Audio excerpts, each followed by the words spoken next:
So in my last video, I spoke about Becoming Supernatural by Dr. Joe Dispenza, which is this book right here, How Common People Are Doing the Uncommon. It talks about how to pretty much transform your mind, understand how the mind works, placebo effects, the brain and heart coherence work and flow together. Game changers, straight up. Like, it helped me realize how my emotions from the heart can be sending signals to the brain and making me think certain things. And it's like there's really a core emotion, what you're feeling, but your thoughts can kind of control you sometimes. So it's like being in control of your mind and not letting your mind control you. Once you start to be aware of how you're thinking, a lot of things start to change, and that's just like the beginning step of your growth. So that led to the question, can we heal ourselves? The answer is yes.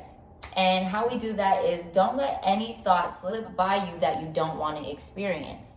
Everything we do, we should do with intention. If we start to become aware of how we're thinking, if we have a thought that comes that we don't like, we then have the power to pause it and don't play back the tape, right? You can constantly replay certain scenarios or recreate scenarios because the mind is a creative mind. It can never really capture a full memory the same way it can before. So you're replaying something that no longer exists, you're only causing stress to the body. You're only releasing stress hormones, which depreciate the immune system. If we are aware of how we're thinking, if we're not letting thoughts slip by that we do not want to experience, then we have control on how healthy we keep our body. So how do we heal ourselves?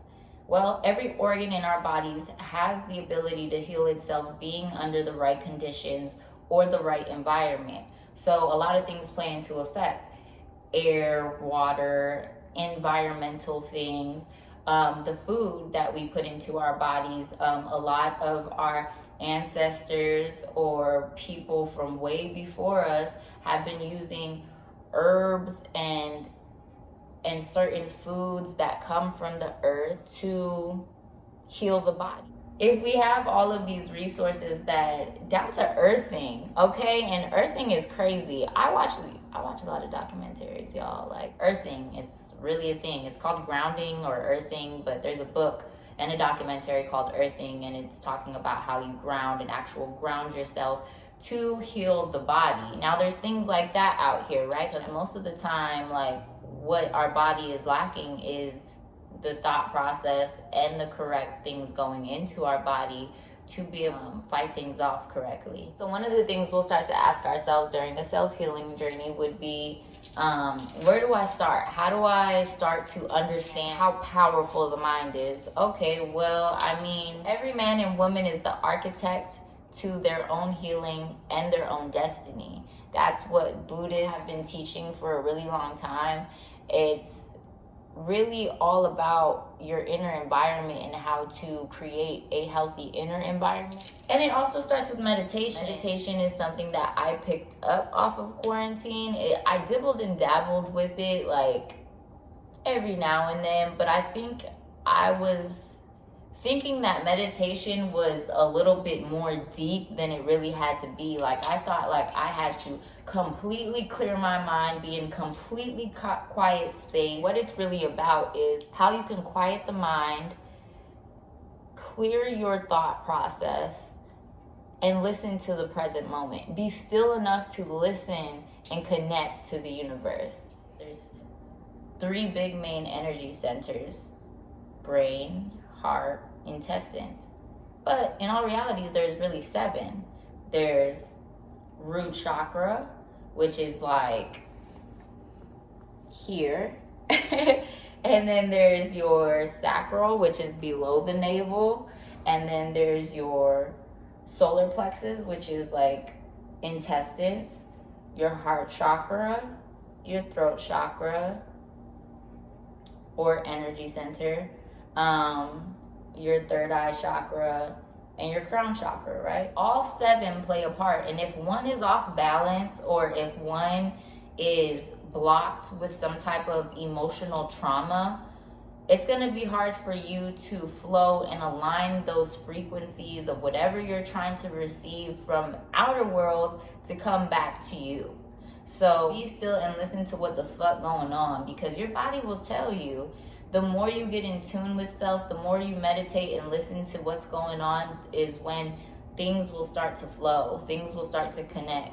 Sometimes you just need to understand how your actual body works as a human to be able to connect it to everything else that can't be seen. And guided meditations really helped me understand how to do meditation correctly and how to kind of tap into that inner world and find that peace, that love, and forgive. Those are good components of what it really takes to heal yourself. Like, you have to heal emotional trauma, you have to heal physical trauma sometimes. Sometimes it's been there a long time, sometimes it hasn't been there that long, but regardless, those things that you go through can be held inside of you, and if you don't find ways to heal them and treat them, you're gonna be fucked up. You know what I'm saying? You're gonna be fucked up. Like, you're not gonna be able to function in this world without being toxic. And who wants to be toxic? Some people really enjoy being toxic, but that's something that they're gonna have to learn through life, maybe a couple lives. Removing the toxins out of your body is a way to heal yourself. I started my guided meditations listening to Deepak Chopra. I started with his gratitude guide. It was like a 21-day challenge where he did a guided meditation where he has these centering thoughts and these mantras of the day. But what he does is he gets you comfortable, he sits you down, and then he tells you to just focus on your breathing. You focus on your breathing, that alone brings you in tune, because when you say something and you do it with an action, it connects the mind and body. So if I say breathe in and I do what I just thought to do, I'm connecting mind and body because I'm doing exactly what I'm saying, and it clears my thought process. So if I am focusing by just telling myself a couple times to breathe in and breathe out, I wasn't thinking about anything else. You do that a couple times and that just gets you focusing on your breath. Focusing on how you breathe helps you focus on your inner world, your inner state. The more you are still, the more you can hear, the more you can listen, the more you start to feel energy. And you can open up your hand. I do this to my friends all the time. Open up your hand and ask yourself to feel the inside of your hand. And as you're doing it, you're gonna feel this tingle. What is this tingle? That, my friend, is energy. So we can shift that by saying, okay, now feel the inside of your face. So you start to feel the inside of your face. And if you start to do this with different body parts all over you, and you start to say, okay, now feel this, now feel this, you're going to start to, with great concentration, you're going to start to feel a tingle moved and shift around your body.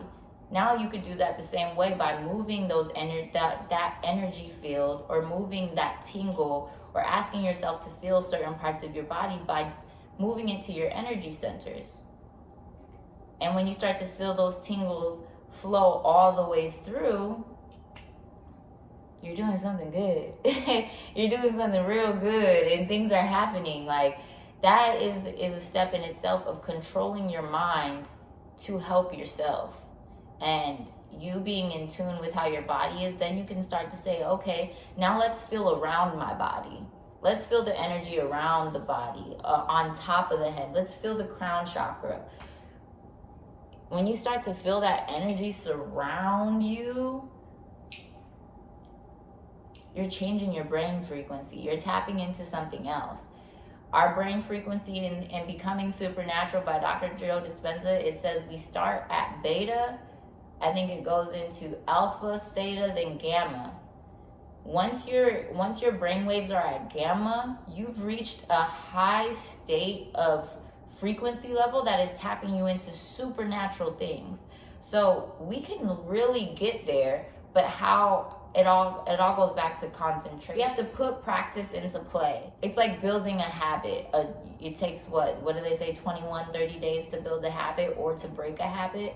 So if you're trying to make something, if you're trying to exercise your mind into thinking differently, it's a challenge. It's fucking hard because your brain wants to run on whatever the fuck it wants to run on and think certain thoughts and make assumptions and do certain things to make you believe that certain things are happening, when in reality all you could do is press pause. Press pause on that bitch and tell yourself to take a chill pill. You're stressing yourself out. You're thinking of the wrong things. You're putting these thoughts out into the universe. Do everything with intention. And when you're doing everything with intention, things are going to start to flow. And when things start to flow, things will start to come back to you. And when things come back to you, guess what? You a lit ass bitch. I would say this book, and then trying meditation, doing that 21-day challenge. I did the gratitude challenge twice, and then I went on doing the abundance challenge. Do we have the power to heal our body? Yes, we do. I will talk more in depth about brain and heart coherence. We have to create the life we want, and we have to have the best thought processes to keep our physical body in this physical world as strong and powerful as possible. So that is all I have for now. I will see you guys next video. Thanks for watching.